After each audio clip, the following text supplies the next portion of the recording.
Sarasota has a distinctive name. Historians will tell you that there's lots of theories about where the name came from. We're not sure about where it actually came from. And that distinctiveness does carry through to the community itself. It has some wonderful strengths and some glaring weaknesses. It has tremendous potential and some real obstacles. In fact, it's not that different from so many other communities, but it's located on the Gulf of Mexico and has some really powerfully productive traditions. And when I think of Sarasota, I know that lots of people want to come here, and those who come here tend to leave thinking they want to come back. And I think that tells us a lot about Sarasota today. So when I think about my favorite movie, I think I'm obliged as an archaeologist to mention Indiana Jones, which made sure that archaeology remained popular through the 21st century. Florida's been around as a land for millions of years, more temperate in previous climates, with large land animals like mastodons and bisons and giant sloths. Abundant rains make sure that it's always been lush, and there's always been lots of opportunities for lots of animals and plants to thrive on this peninsula. So the geography that's today's Sarasota County, which is a coastal area, would have been actually far inland. The coastline would have been 50 miles out into what's now the Gulf of Mexico. The environment was different. It was a lush area, lots of plants, lots of animals, thriving ecosystem that existed for hundreds of thousands, millions of years. And that was a world that humans entered about 20,000 years ago. Sarasota has some of the earliest evidence, material evidence, of people not just in Florida, but in North America, at Little Salt Spring and Warm Mineral Springs.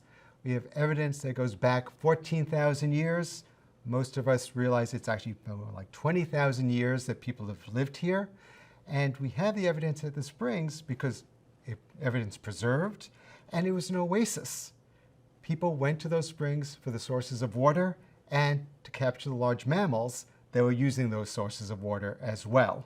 The ancient remains found at Little Salt Spring and Warm Mineral Springs are down in Northport in southern Sarasota County. These two springs are not far from each other, though the sources of water are in fact different. And they worked really kind of the same way. When Florida was much larger and the coast was much further into what's now the Gulf of Mexico, it was a place to get fresh water. And as springs, big mammals came and humans came after them. And the things they used to hunt fell into that water, and archaeologists have been able to recover that evidence that goes back 14,000 years. When we think about these ancient days, going back tens of thousands of years, people were really adapted to this environment. They were successful. It was a way of life that lasted generation after generation after generation. And as an anthropologist, when I think about what makes for a successful community, it's one that's sustainable and that children learn from their parents and pass it on to their children. And for that Paleo-Indian period, that period of gathering and hunting, it lasted thousands and thousands of years, untold number of generations, knowing the land, being successful on the land, and passing traditions down one generation after the next. When people ask me to kind of figure out what was it like for these people, particularly these very ancient people, we kind of, as an anthropologist, get into a conundrum. On one level, all across the planet, everyone is Homo sapiens sapiens. Biologically, we're all the same. But of course, there's cultural specifics. I was not raised to live as a gatherer-hunter, and so it's hard to really imagine that. When we start imagining what was that like, we can have a sense of people who knew the land well, were good stewards of the land, and wanted to make sure that those around them were successful, satisfied, and that their children and grandchildren could have the same. So we can imagine the hopes and dreams of these ancient people to be that this way of life would keep on going. Archaeologists typically refer to the things we find as artifacts. I tend not to use that terminology. I refer to belongings. Because I think when we start talking about belongings, we start thinking about who made it and who used it. And even from the most ancient of days, there were always some things that clearly were idiosyncratic for someone.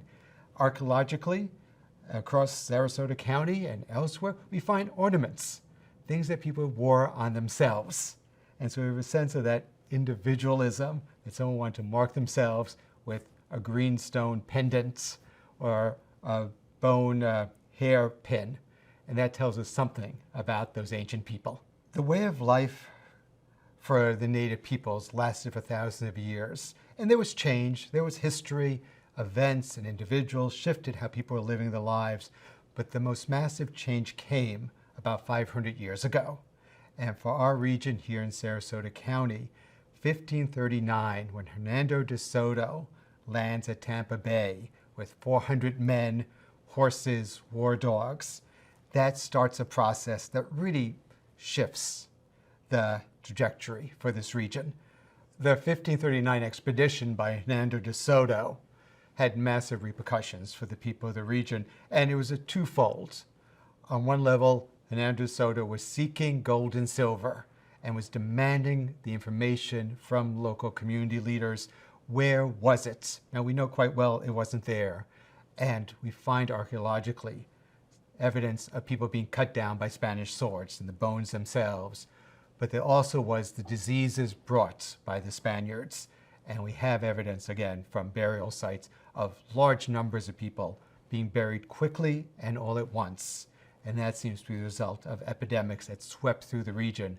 So De Soto, both in terms of attacking people and the after effects, made a demographic decline throughout this region. The Spanish recorded the names of the people in Charlotte County, in Charlotte Harbor, the Clusa. They recorded the name of the polity and the people living in Tampa Bay, the Togumbaga. They didn't provide the name for the peoples who we know lived in what's now Sarasota County. So we don't have a name for these people. They were the ones in between the Clusa and the Togumbaga. And one thing we see clearly archaeologically is after the Spanish came, after Hernando de Soto's expedition started going northward, they left the coast. They moved inland. They realized that there was danger from the coast, from these Spaniards, and so they moved inland where they could be safe. William Whitaker is seen as the first pioneer in what's contemporary Sarasota County. And when he arrived, the Seminole Miccosukee people were in the region. They were living their lives after having gone through tremendous trauma from two Seminole wars. One of the great leaders of the Seminole people lived in what's now eastern Sarasota County, Billy Bowlegs. And William Whitaker and his wife, Mary Jane Whitaker, interacted with Billy Bowlegs often. He would come to their home and they would eat together and talk about various events. And so we can imagine that the Seminoles were living a robust life in that mid-19th century. When I moved to Sarasota 25 years ago, I started hearing this urban legend that Sarasota County was safe from hurricanes because of either Sarah de Soto, someone who never existed, or the Native American mounds, the burial mounds. It's a wonderful part of folklore. It has no basis in reality. Sarasota has been hit by hurricanes numerous times, even in the time I've been here. But it kind of tells us something about how the present looks at the past and wanting to be some kind of mystical power that's there. Instead, we have a real history of real people who knew how to handle hurricanes and were able to thrive even with those threats of the big storms. Part of the history for this region in the mid to late 19th century is one that pushed away the Seminole Miccosukee people. Florida was a place of violence, I think, to people's surprise in the present. After the Second Seminole War, the U.S. military just kind of stopped, but there were still tensions. And at one point, some Seminoles killed some white settlers on the East Coast. There was a military base in what's now Tampa, Fort Brooke, and the Indian agent, John Casey, Captain John Casey, went down and wanted to figure out how to solve this. Billy Bowlegs left a message for him on Philippes, we have a creek named after that individual, on his cabin, saying that he would be willing to meet with John Casey. The two men met on the shores of Sarasota Bay. Billy Bowlegs explains that the Seminole people did not agree with that murder, that they would bring the people to justice. John Casey convinced the U.S. military authorities to give the Seminoles time. And in fact, they brought back the evidence that those murderers, one was captured, the others were killed, and the peace was kept for another several years. And in the U.S. military histories, it's often said that he was a good man, that John Casey, and we have a key named after him today. There are mounds and middens throughout Sarasota County. There were many more before the Tamiami Trail was built, but still today, if we start in the furthest south part of Sarasota, we have Inglewood and Indian Mound Park, which is one of the county parks, which states the obvious. There's a large burial mounds there. There's probably an important ritual center. At historic Spanish Point, there's more mounds that were from about 2,000 years ago that people have built on to use the resources of Little Sarasota Bay and then further out into the Gulf of Mexico. All throughout the region, we find these mounds and also evidence that there were mounds. As people drive downtown on the Tamiami Trail on 41, they might notice the street changes name and becomes Mound Streets. And it's called Mound Street because before that trail was built, there was a large mound there, the evidence of large-scale architecture by ancient people, now gone, only remembered by a street sign. I was born during a geological time known as the Holocene.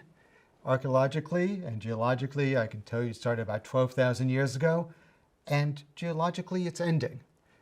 That Holocene had predictable weather patterns and types of plants and animals that thrived in certain zones of the world. Humans were able to live everywhere because of our abilities to adapt. We're seeing a shift. The patterns are no longer the same. We're living in a time of climate change, and one of the parts as an archaeologist is to ask people, and I've asked people, my colleagues do as well, to document the changes they're seeing. That we're recording changes on the coast where the water level is moving inward, where there's markers which had been in solid ground, they're now inundated. And we're collecting this evidence both to understand the rate of change, but also to really convince people this is happening, it's happening in our lifetime, and it's only accelerating. We need to have policies and practices that recognize this so that we can be successful and people don't lose their lives and well-being. As an anthropologist, when I think about what makes communities thrive, it's that people trust each other, they recognize their abilities, they have a vision of how they want the future to be, and they take actions and have practices that encourage the well-being of everyone. This region has had generations of successful communities built on people helping each other and working together towards common goals. When I think about community, the feeling of community, right, not just a physical place, but the emotional, the social aspect of community, I reach into my Jewish traditions for notions of chesed, of caring, of tikkun olam, of healing of the world. I think strongly of tzedakah, the notion of justice, and I think of groups of people who really engage each other as full human, in terms of full personhood, with caring of where they are, where they're being, and where they want to be. And robust communities allow everyone to have the ability to reach their full personhood. When I take my scholarly lens and look at the place I live, and I'm trained as an anthropologist to be able to do that, I see a community that's really trying to confront its heritage. There are so many wonderful initiatives throughout the county to really think about our past and to understand the pain. This is a place of dispossession. This was the homeland for the Seminole Miccosukee people and their ancestors, and they were pushed out of their land. This was a place of freedom for Maroons, for people who escaped slavery and found a haven here, and that haven was destroyed in 1821. This was a place that had segregation, that was harsh, that prevented some people from reaching full personhood. There's been tremendous efforts to make change, And what I think is most important for the community is looking seriously at those wounds and trying to heal them, to not pretend that we don't have that history, but to actually embrace that history, let everyone see themselves in the people, the diverse people who've been here, so they can imagine going forward. This is a community that's striving to do that. And if we're successful, this will be a really amazing community. Right now, there's 8 billion people on the planet. More people than have ever been at any one time, and closing in on more people than have ever been. And we think about that simple demographic fact, it shows the challenges we have. They're really much greater challenges than previous generations. It comes to here in Sarasota. We've never had this many people here. And so as we try to deal with climate change, as we deal with traffic, as we deal with just people interacting with each other, there's just so much more of it. And we have to profoundly confront that there's a lot of people. And how we work in this world of 8 billion people is going to affect future generations in ways that we need to start really recognizing and appreciating and using to its full potential.